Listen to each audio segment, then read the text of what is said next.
여기 노조가 있습니다. 그런데 이 노조의 조합원들이 열흘 만에 2,500명이 빠져나갔다면 그 노조는 괜찮은 걸까요? 보통은 노조가 파업을 하면 조합원이 늘어나기 마련인데요. 우리도 함께 싸우자. 이게 정상이기 때문이죠. 그런데 지금 삼성전자에서는 정반대 일이 벌어지고 있습니다.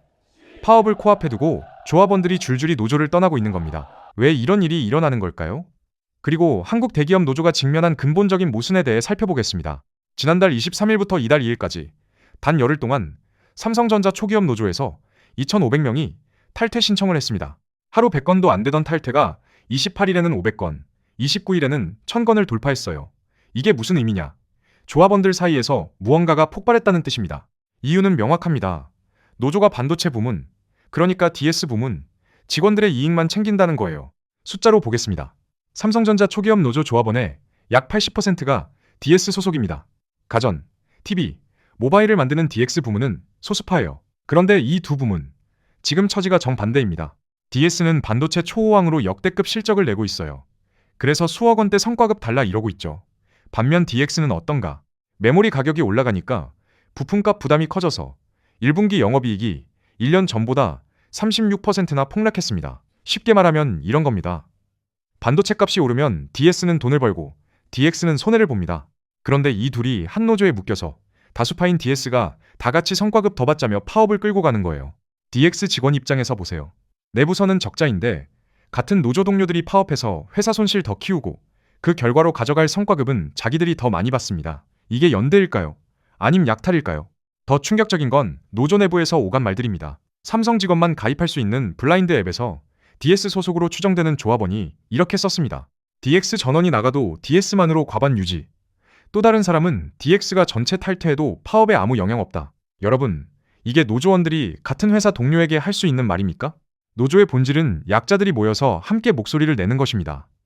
그런데 한 노조 안에서 다수파가 소수파에게 너희 따위 나가도 상관없다고 조롱하고 있어요. 이건 자본의 횡포가 아니라 노조 내부의 다수결 폭거입니다.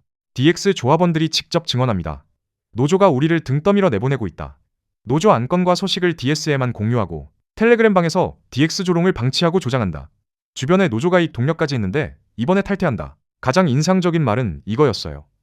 결국 너희들이 휘두른 칼에 너희가 맞아 쓰러질 것이다. 이 말이 왜 무서운지 아십니까? 노조는 결국 숫자 싸움입니다. 2,500명, 5,000명 빠져나가서 과반이 무너지면 DS가 그토록 자랑하던 교섭권도 사라집니다. 다수의 횡포는 결국 다수 자신을 무너뜨립니다. 자, 이게 끝이 아닙니다. 삼성전자 노조는 회사 밖에서도 사고를 쳤습니다. 지난달 30일 이재명 대통령이 수석보좌관 회의에서 이런 말을 했어요. 자신들만 살겠다는 과도한 요구는 다른 노동자에게 피해를 준다. 조합원들이 노조 위원장에게 물었습니다. 이거 우리 보고 한 말 아닙니까? 그러자 최승호 초기업 노조 위원장이 뭐라고 답했냐? LG U+ 보고하는 이야기다. 30% 달라고 하니. 여러분, 보통 노조라는 조직은 어떻습니까? 정부가 노동계를 비판하면 같이 뭉쳐서 반박하는 게 일반적입니다. 노동자 탓하지 마라 이렇게요. 그런데 삼성전자 노조위원장은 어떻게 했죠? 다른 회사 노조를 과욕 부리는 진짜 나쁜 놈으로 지목했습니다. LG U+ 노조가 가만히 있었겠습니까? 책임 전가 발언이라며 공식 항의했어요. 노노 갈등이 회사 안에서 회사 밖까지 번진 겁니다. 이게 무슨 의미일까요? 삼성전자 노조가 스스로 노동운동의 연대성을 부정한 겁니다. 우리 14% 인상 요구는 정당하고 LG U+ 30% 인상 요구는 과욕이다. 이걸 누가 판단합니까? 정부도 회사도 아니고 같은 처지의 노조위원장이 저격하고 있어요. 이 순간 삼성전자 노조는 노동계 안에서도 외톨이가 됐습니다. 같은 시기 삼성바이오로직스에서도 지금 전면 파업이 진행 중입니다. 그런데 이쪽은 사안이 더 심각해요. 임금 협상이야 흔한 일입니다.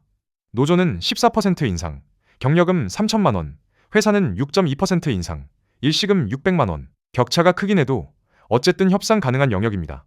문제는 노조가 단체 협약에 끼워 넣은 조항입니다. 신규 채용, 인사고과, M&A에 대해 노조의 사전 동의를 받으라는 거예요. 이게 어떤 의미인지 풀어드리겠습니다.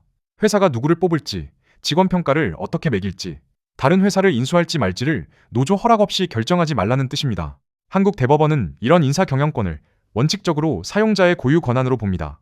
단체 협약으로 제약할 수 있는 영역이 매우 제한적이에요. 특히 M&A에 노조 사전 동의권을 주는 건 사실상 노조가 이사회 위에 군림하는 구조가 됩니다. 생각해보세요. 삼성바이오로직스가 글로벌 바이오 기업 인수 기회를 잡았는데 노조가 고용 불안하다, 동의 못한다 하면 거래가 무산됩니다. 그 사이 경쟁사가 가져가 버려요. 이게 회사를 위한 길입니까? 직원을 위한 길입니까? 회사 측이 경영권 침해라고 반발한 건 당연합니다. 13차례 교섭이 결렬된 진짜 이유가 임금이 아니라 이 조항 때문일 가능성이 높습니다. 송재용 서울대 석좌 교수가 이런 지적을 했어요. 엔비디아 같은 글로벌 기업들은 RSU 형태로 파격적 차등 보상을 하며 인재를 묶어놓고 있다. 이 말이 굉장히 중요합니다. 글로벌 빅테크는 핵심 인재에게 수십억 원어치 주식을 차등 지급해요. 잘하는 사람은 더 많이, 더 빨리 받습니다. 그렇게 인재를 잡습니다. 반면 한국 대기업 노조는 어떻습니까? 우리 모두 똑같이 올려달라. 이걸로는 글로벌 인재 전쟁에서 못 이깁니다. 그리고 사업부별로 처지가 다른 거대 기업에서 인류 인상은 결국 누군가를 손해보게 만들어요. 지금 DX 부문이 그 피해자입니다. 삼성전자가 파업으로 공급의 차질을 빚으면 어떻게 되겠습니까? 엔비디아, 애플, 구글이 우리 공급망 다변화하자며 마이크론, SK하이닉스 비중을 늘립니다. 결국 DS 부문 자체의 일감이 줄어드는 자해 행위가 되는 겁니다. 노조의 진짜 적은 회사가 아닙니다. 잘못된 협상 전략, 부문 간 이기주의, 외부 노조까지 적으로 돌리는 고립주의, 이런 것들이 노조의 적입니다. 오해는 마세요. 노조 자체가 나쁘다는 이야기가 아닙니다. 노동자가 단결할 권리, 정당한 처우를 요구할 권리는 헌법이 보장하는 권리입니다. 그러나 권리에는 책임이 따릅니다. 다수파가 소수파를 배제하는 노조, 다른 회사 노동자를 적으로 돌리는 노조, 회사 경영권까지 가져가려는 노조. 이건 노동운동이 아니라 권력운동입니다. 2,500명이 열흘 만에 떠난 건 우연이 아닙니다. 조합원들이 자기 노조에게 던진 가장 분명한 경고예요.